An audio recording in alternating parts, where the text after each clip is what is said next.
This is Dr. Stroup. Dr. Stroup, will you please tell us your position here at the university? I'm an associate professor of STEM education.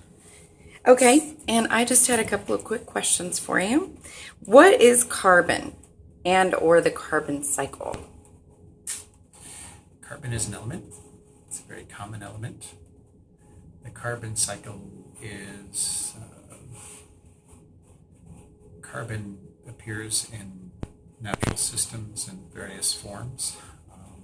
Simple sugars inside of plants, carbon dioxide in the atmosphere. There's cycles of how carbon appears in the natural world.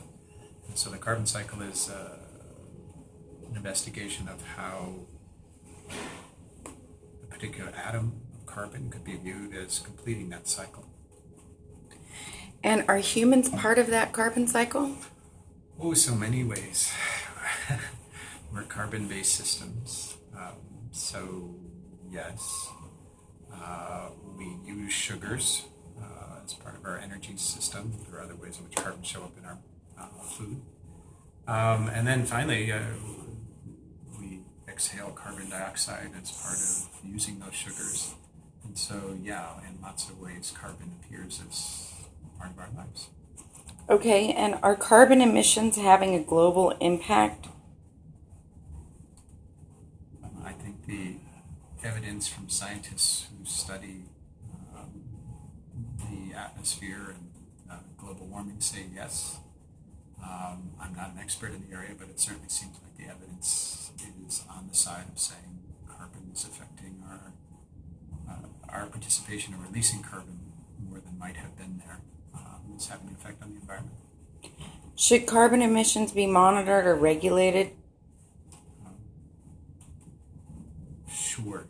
I think that probably has to go with the implications of the science, if the science is right, or even if there's, you get into kind of weighted idea, the effects of us ignoring it could be so dramatic that I think the costs associated with trying to intervene, for the most part, relative to our carbon dioxide use, makes sense.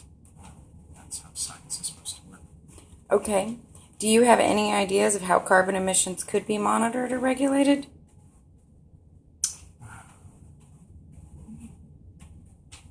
Monitored, I think the idea might be we know the chemistry, we know what kinds of things get burned to create CO2. Probably the easiest way of monitoring it in terms of relevance for CO2 emissions would be to keep track of the things that produce carbon dioxide. Okay. Alongside that, we should pay attention to methane and other things as well. But as for policies, I think the biggest thing is what we burn. So the ways in which we burn things that produce CO2 probably is the most obvious. There are other ways. Okay. What are some ways that carbon emissions could be offset or minimized that you can think of off the top of your head, maybe? Offset or minimized. Certainly relative to using fossil fuels, there's a lot of ways in which that might not make as much sense as it has in the past. There are alternatives. There are different ways of getting to work. There are different ways of heating our houses. There are different ways of providing energy for a factory. So I think we should go down those routes as best we can. Hi, Dr. Stroup. I have a couple of questions for you about STEM integration. This is Dr. Stroup at the University of Texas, Austin. What is STEM integration? What is STEM integration?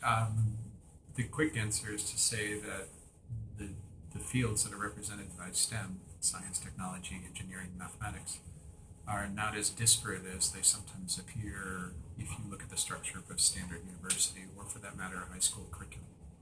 So I think STEM integration is an attempt to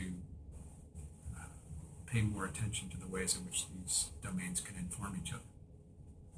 Okay, and do you know of any evidence or have personally experienced benefits to STEM integration that outweigh traditional discrete math and science classes? Well, part of it is we need to acknowledge that the curriculum we have reflects a certain history.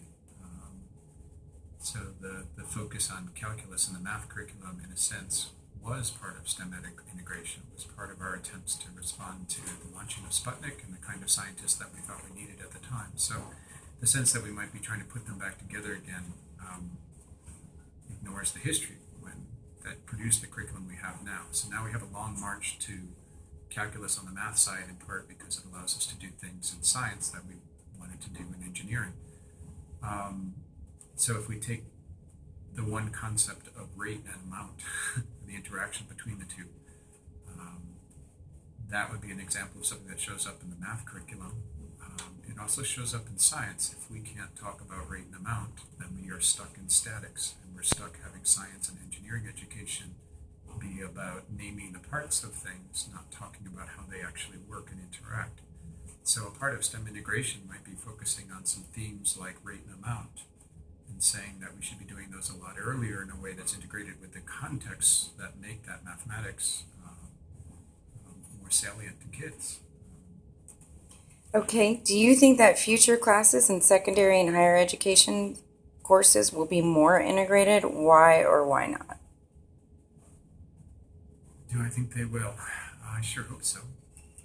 Certainly one of the commitments of UTeach from the very beginning, as somebody who was part of the very beginning, was to pursue this integration, not just within the domains, but also across the folks that try and pay attention to how we learn and teach these domains.